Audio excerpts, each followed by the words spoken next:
Welcome to WDW's health series with doctor Ambekar's healthy vibes.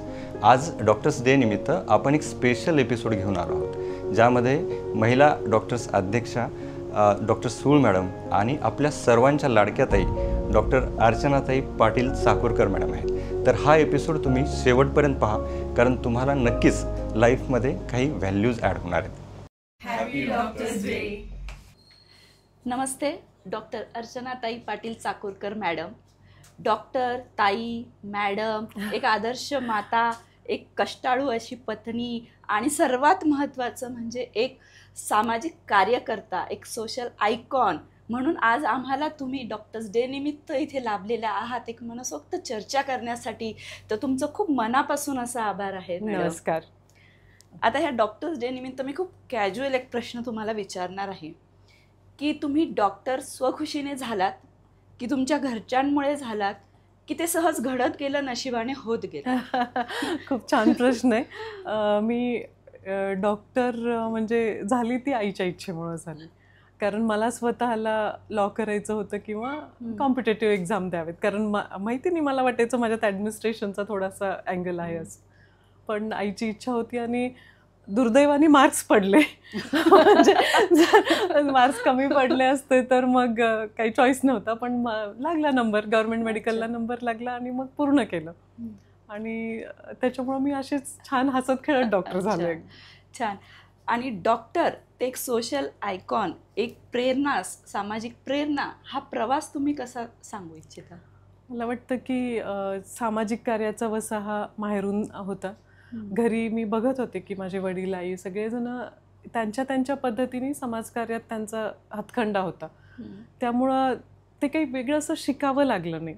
आणि मला वाटतं की प्रत्येकजण आपण एक काहीतरी स्पेशालिटी घेऊन जन्मतो, तर कदाचित देवाने ती एक छोटीशी, मला स्पेशालिटी म्हणू शकणार नाही, पण तो एक छोटासा माझ्यातलं एक हे ॲड केलेलं आहे नक्कीच. आणि आवड आहे, म्हणजे आवडतं मला. खूप छान. आणि आता हे डॉक्टर, आपण एक डॉक्टर डे निमित्त महिलांच्या भावनिक किंवा मेंटल हेल्थबद्दल पण मी थोडं तुम्हाला विचारू इच्छिते की कुठली महिला असेल, मग डॉक्टर असेल, इंजिनियर असेल, एखाद्या सामाजिक कार्यकर्ता असतील, किंवा लहान मुलगी असेल, मिडल एज बाई असेल किंवा वयस्कर बाई असेल, या सगळ्यांना मानसिक हेल्थ, मेंटल हेल्थ आणि भावनिक एक गरज काय आहे आणि ते स्वास्थ्य जपण्याचं किती महत्त्व आहे असं तुम्हाला वाटतं? सर्वात प्रथम खूप तुमचं अभिनंदन की तुम्ही मानसिक हेल्थ म्हणजे मेंटल हेल्थवर आपण बोलायला सुरुवात केली. Conversation around mental health is very important. आपल्याकडे मानसिक आरोग्यावर चर्चाच होत नाही, किंवा तो आपल्या दैनंदिन आयुष्याचा एक अविभाज्य अंग आहे ह्याच्यावर आपण लक्ष देत नाही. मुलींचं मानसिक स्वास्थ्य म्हणजे महिलेचं, म्हणजे अगदी आपण सगळ्याजणी, आपण डॉक्टर आहोत आणि जे नॉन डॉक्टर आहेत त्यांनी पण त्यांच्या घरात सगळ्यांचं आपण बघत असतो की ती मुलगी वयात येते तेव्हा तिच्या शरीरात मोठे हॉर्मोनल चेंजेस होतात. तदनंतर ती आई होत असते, म्हणजे प्रेग्नन्सीमध्ये तिचे हॉर्मोनल चेंजेस होतात, डिलिव्हरीमध्ये होतात, त्याच्यानंतर मेनोपॉजमध्ये होतात, जेव्हा पाळी बंद होते तेव्हा होतात. तर अशा 5-6 वेळा ती मोठ्या मोठ्या हॉर्मोनल वादळांमधून ती जात असते. तर म्हणजे बायोलॉजिकली पण तिचं मानसिक आरोग्य नेहमी तिची नाव अपडाऊन होत असते, पण त्याच्याकडे कधीही आपण लक्ष देत नाही. आणि कारण असं आहे की आपल्याला हे सांगितलं जातं की स्वतःचे प्रॉब्लेम न सांगणं म्हणजे ही चांगल्या स्त्रीचं लक्षण आहे, असं एक मेंटल कंडिशनिंग आपली झालेली आहे. पण ऑफकोर्स आपण त्याच्यावर चर्चा करायला पाहिजे, बोलायला पाहिजे. आपण नाही बोललो तर त्याचा परिपाक असा होतो की वेगवेगळी टोकाची मग पावलं उचलतात, मुली असतील किंवा महिला असतील. म्हणून मानसिक आरोग्य हे अतिशय महत्त्वाचे आहे. खूप छान सांगितलं की प्रत्येक वयामध्ये आणि प्रत्येक स्त्रीला मानसिक आरोग्य जपणं फार महत्त्वाचं आहे. तर हे जपण्यासाठी त्या स्त्रीने काय करावं मानसिक आरोग्य, स्वास्थ्य जपायला? मला वाटतं की तिने स्वतःला तर नक्कीच लक्ष द्यायला पाहिजे, पण त्याबरोबर आपण सर्वांनी समाज म्हणून, पहिले सुरुवात आईवडील म्हणून, नंतर नवरा म्हणून, नंतर मुलगा म्हणून, भाऊ म्हणून, मुलगी म्हणून, प्रत्येकाने एकमेकांच्या मानसिक आरोग्याची काळजी घ्यायला पाहिजे. आपण बघतो की पिरियड्समध्ये पण 2-4 दिवस आधी, पिरियड्स यायच्या आधी बायकांना खूप चिडचिड होते आणि मग घरात हे म्हटलं जातं हिचा स्वभाव चिडका आहे म्हणून, पण ती स्वतः चिडचिड करत नसते, तिच्या त्या हॉर्मोन्समुळे ती चिडचिड होत असते. तर ह्या गोष्टींचं जनजागृती व्हायला पाहिजे, त्याच्यावर वेगवेगळे सेमिनार्स व्हायला पाहिजेत. हो. आणि आपण सगळ्या जणी मिळून जर त्याच्यावर काही करता आलं की महिलांचं मानसिक आरोग्य हे तिच्यासाठी किती महत्त्वाचं आहे आणि तिच्या परिवारासाठी किती महत्त्वाचं आहे, तर त्याच्यावरती आपण नक्कीच काम करत राहिलं पाहिजे. It's a continuous process. विषय खूप मोठा आहे तो, पण मानसिक आरोग्य हे त्याच्यासाठी तुम्ही आहार चांगला घ्यायला पाहिजे, हलकासा व्यायाम करायला पाहिजे आणि स्वतः आपण, मला वाटतं की आपण थोडंसं पीसफुल राहण्याचा प्रयत्न करायला पाहिजे. तो स्वतःला करायला. येस येस, गरजेचं आहे. गाणी ऐका, पेंटिंग आवडत असेल पेंटिंग करा, कुकिंग, जे काही आवडतं ते स्वतःला जे आवडतं ते करा. त्या 15-20 मिनिटात आपोआप हिलिंग होईल मला वाटतं. बरोबर. आणि तुम्हाला काय वाटतं की एक गृहिणी किंवा एक वर्किंग वुमन हिच्या मानसिक स्वास्थ्य किंवा त्याची पातळी वेगवेगळी असते का, किंवा स्ट्रेस वेगवेगळा असतो का, आणि दोघींनाही ते हँडल करणं गरजेचं आहे का, आणि कोणत्या कोणत्या लेवलला आणि कशा पद्धतीने ते वेगळं आहे? नाही, ते दोन्ही विषय अतिशय वेगळे पण आहेत आणि सारखे पण आहेत. सारखे ह्याच्या करता आहेत की त्यांचे चॅलेंजेस सारखे. महिला म्हणून तुम्हाला घरची कुठलीही जबाबदारी टाळता येत नाही, आणि जी हाऊसवाईफ आहे तिला सारखं असं वाटत राहतं की आपली वर्थ नाही आहे, मला किंमत नाही आहे. आणि आपण बाहेर काम करतो, आपल्याला वाटतं की आपण घरी आणि बाहेर ओव्हरवर्क्ड आहोत, तर ही कशमकश सारखी चालू असते. तर त्याच्यामध्ये आपण दोघींची जर आपण पाहिलं तर अडचणी ह्या दोघींनाही आहेत, नक्कीच आहेत त्या. तुमचा नंतरचा प्रश्न मला विसरला काय. नंतर हेच की त्या दोघींनी कुठल्या पद्धतीने हे हाताळायला पाहिजे. म्हणजे उदाहरण म्हणजे गृहिणींना असं म्हणण्यात येतं की तुम्हाला काय काम आहे, घरचंच काम आहे, बाहेरचं काही बघायचं नाही. आणि वर्किंग वुमनला काय म्हणण्यात येतं की तुम्ही बाहेर बघतात, पैसा कमवतात आणि मेड लावून दिले, तुम्हाला घरचं काय काम आहे. म्हणजे दोघींच्या पद्धती मग त्या कशा हँडल कराव्या त्यांनी. आपण सगळ्यांनी डोंबाऱ्याचा खेळ पाहिलेला असतो ना. मला वाटतं की आपण प्रत्येक महिला ही त्या डोंबाऱ्याच्या त्या दोरीवर चालणार असतं. पण ते कसरत करत आपण शिकतो, पडतो अनेक वेळा, पण शिकतो. आणि ती एक काठी असते, ती जी काठी आहे ती अगेन आपलं मानसिक स्वास्थ्य आहे. ते बॅलन्स करतच आपण ह्या टोकावरून त्या टोकाला पोहोचू शकणार. प्लस इमोशनल, तुमचं जे आहे emotional health is also important. चांगली मैत्रीण असायला पाहिजे. आपल्या जीवाची काही 4 मित्रमैत्रिणी तरी असावेत की ज्यांच्यासमोर, आता मी बघते की सोशल मीडियावर कुणीही मी अडचणीत आहे किंवा मला थोडंसं आज बोर होतंय असं कुणीच पोस्ट करत नाही. Only happy picture. जगात सगळं हॅपी आहे का? अजिबात नाहीये. पण ते एक आभासी वर्ल्ड जे तयार झालेलं आहे त्याच्यामुळं लोक एकटे होत चालले, चिडचिडे व्हायला लागलेत. आणि दुसऱ्यांच्या सुखाने आपल्याला दुःख होण्याचा एक मानवी स्वभाव असतो. बरोबर. तर त्याच्यामुळं जो एक there is a strange epidemic of mental problems असं मला वाटायला लागलं. पूर्वीसारखं आपण मैत्रिणींना जाऊन सांगतो का की अरे आज मला खूप घरात त्रास झाला म्हणून? सांगत नाही. आपण फक्त हे सांगतो की घरात चांगलं झालंय सगळं म्हणून. मग त्याच्यात काय होतं की ती स्ट्रेस तुमच्यामध्ये राहत जातो आणि कधीतरी तो आउटबस्ट होतो. तर म्हणून it's very important to have friends आणि सोन्यासारखी माणसं आयुष्यात असायला पाहिजे. खूप खरंच फार गरजेचं आहे. आणि तुम्ही म्हणल्यासारखं की आजकाल आनंदी राहण्यापेक्षा आनंदी दाखवणं खूप महत्वाचं झालेलं आहे, आणि तेच सगळं जगात चालू आहे. म्हणून मेंटल हेल्थ कुठेतरी खालवते आहे सगळ्यांची. तर खूप चांगलं मार्गदर्शन त्याच्यात झालंय. तर आज डॉक्टर्स डे निमित्त आपण डॉक्टरांच्या पण भावनिकतेविषयी आणि मेंटल हेल्थ विषयी आपण बोलूया. आता मला सगळ्यात पहिले हे विचार असं वाटतं की डॉक्टरांनी त्यांची भावनिक तालमेल पेशंट म्हणा, त्यांचे नातेवाईक म्हणा, यांच्याशी कशी राखली पाहिजे? अनफॉर्च्युनेटली आपण MBBS MD वगैरे होत असतो ना, त्यावेळी आपल्या एज्युकेशन सिस्टममध्ये ह्या गोष्टींचा अंतर्भावच नाही आहे की तुम्हाला पब्लिक रिलेशन कसं करायला पाहिजे किंवा how to deal with crisis. हे आपल्याला ना मेडिकल क्रायसिसबद्दल शिकवलं जातं किंवा सोसायटल क्रायसिसबद्दल. बरोबर. आपण ते ऑन जॉब शिकत राहतो. आणि त्याच्यामध्ये मला असं वाटतं की आपण स्वतः जे डॉक्टर म्हणून आपण पहिलं स्वतः एखादी वर्कशॉप अटेंड करणं किंवा एखादी ट्रेनिंग घेणं. कारण आत्ता सगळं ऑनलाईन पण अवेलेबल आहे आणि फिजिकली पण लोक येऊन शिकवतात. तर how to handle professional crisis, ह्याच्यात हार्वर्डमध्ये वगैरे काय लोक मोठे CEOs काय करतात, त्यांना ते शिकवलं जातं की कसं तुम्हाला त्या अडचणीमध्ये तोंड द्यायचंय. पण डॉक्टर्सना कोणीही सांगत नाही. आणि डॉक्टर्सला समाजाकडून सर्वात हायेस्ट प्रेशर ह्याचं असतं, सर्वांना चुका करण्याच्या संधी आहेत पण डॉक्टरला चूक करण्याची संधी नाहीये. पेशंटच्या नातेवाईकांना हे मान्यच होत नाही की डॉक्टरच्या घरचे लोक सुद्धा मरतात.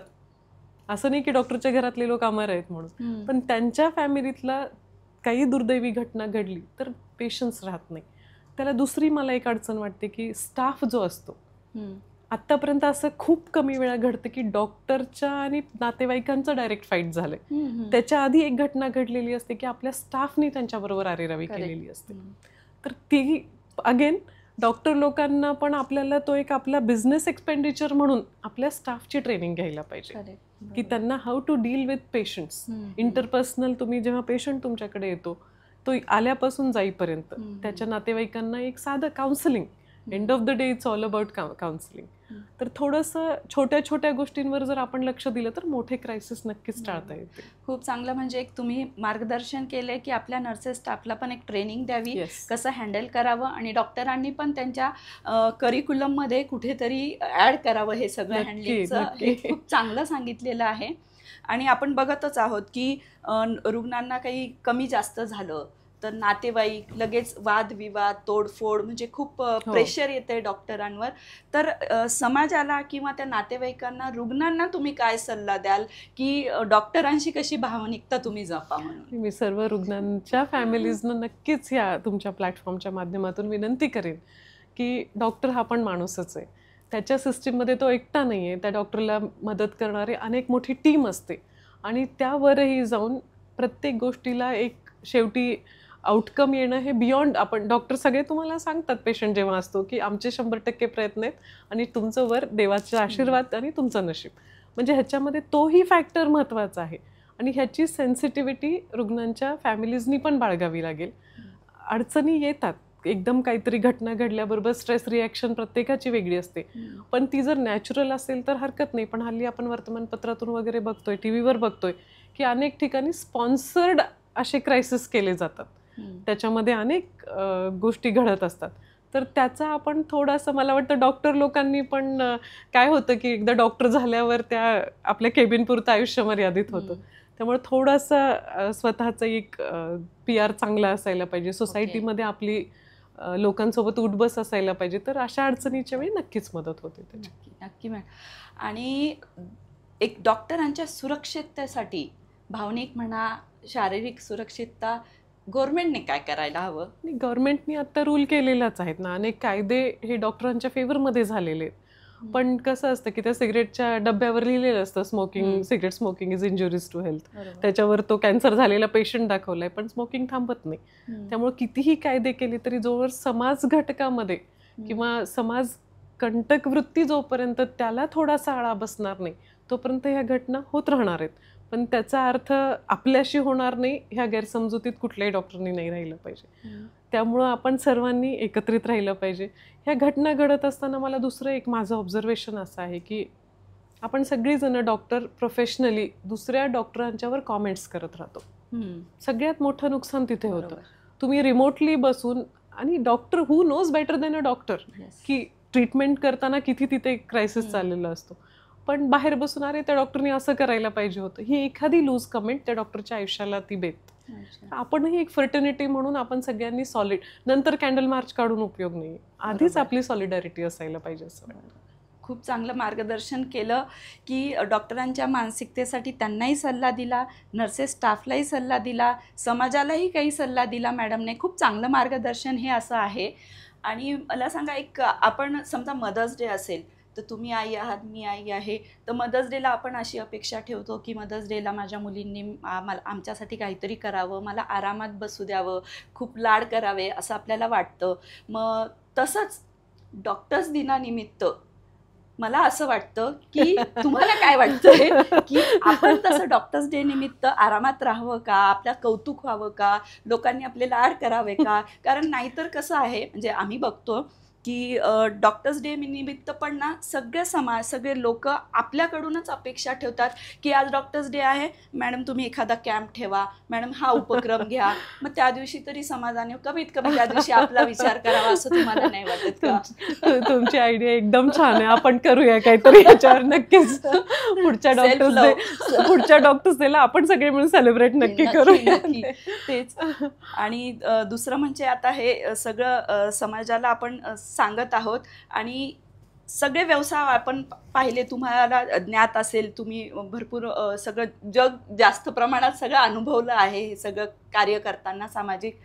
तर डॉक्टरांच्या मेंटल प्रेशर हे इतर व्यवसायांपेक्षा, मग इंजिनियर, वकील, कुठलाही ओनर असेल, बिझनेसमन असेल, तर डॉक्टरांवर मेंटल प्रेशर जास्त असतं का?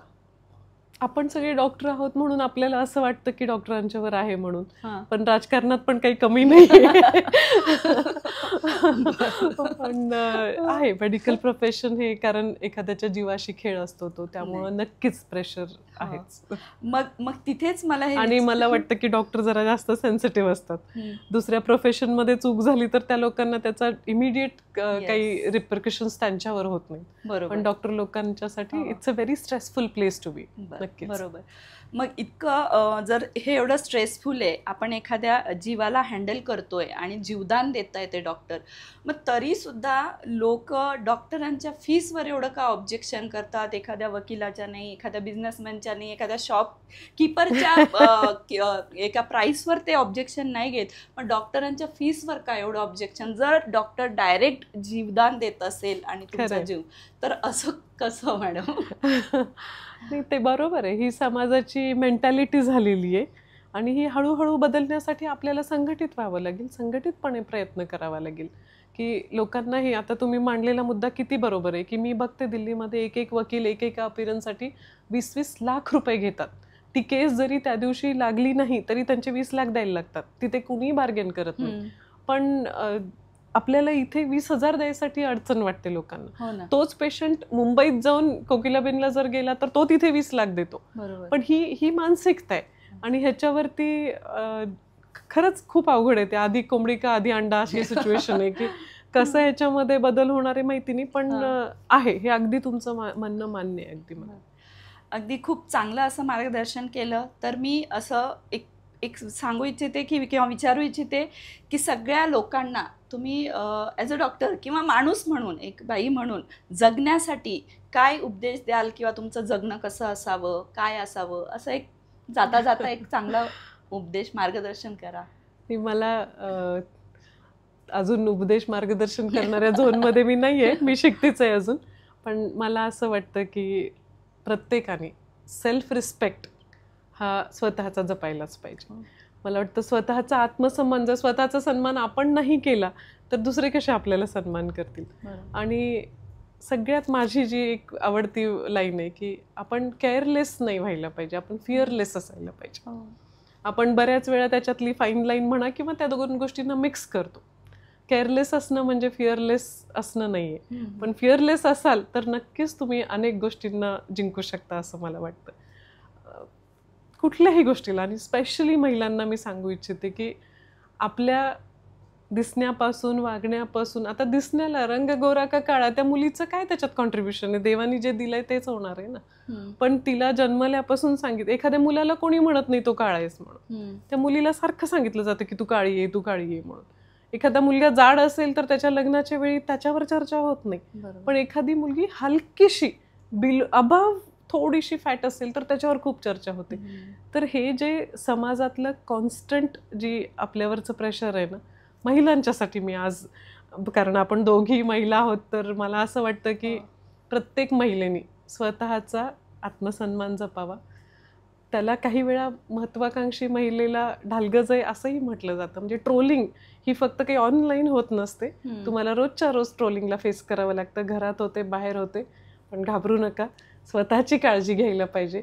मेंटल पीस म्हणजे दुसऱ्यांच्या मताचा, ओपिनियनचा आपला जज त्याला होऊ देऊ नका. तुम्ही स्वतःचे जज व्हा, कारण आपल्याला कळतं. आपण जर चुकलो तरीही कळतं आणि बरोबर असले तरीही कळतं. शक्य तेवढ्या जाणून बुजून काही चुका करू नये. आपण चुका टाळाव्यात, कारण आपण शेवटी लेखाजोखा रोज रात्री आपण स्वतःच्या दिवसभराचा घेतच असतो. तर त्यामुळं आपण स्वतःला पण एक आहे की फिअरलेस असायला पाहिजे. अगदी खूप छान मार्गदर्शन झालं मॅडम. खूप शिकायलाही भेटलं आणि सिम्प्लिसिटी ॲट इट बेस्ट असं तुमचं मला आज दिसून आलं सगळं बोलण्यातून आणि त्याच्यातून. तर खूप आभार. डॉक्टर्स डे निमित्त आज तुमच्याशी मनसोक्त अशा चर्चा केली. जाता जाता सर्वांना या प्लॅटफॉर्मचा, ज्यांनी व्ह्युअर्स आहेत किंवा नाही आहेत, मी डॉक्टरांचं प्लॅटफॉर्म जे आहे त्याला सगळ्यांनी लाईक करा, शेअर करा, सबस्क्राईब करा आणि सर्वात महत्त्वाचं या डॉक्टर्स डेला आम्हा डॉक्टरांनाही थोडंसं पॅम्पर करा अशी विनंती करून आपली रजा घेते. नमस्कार. थँक्यू.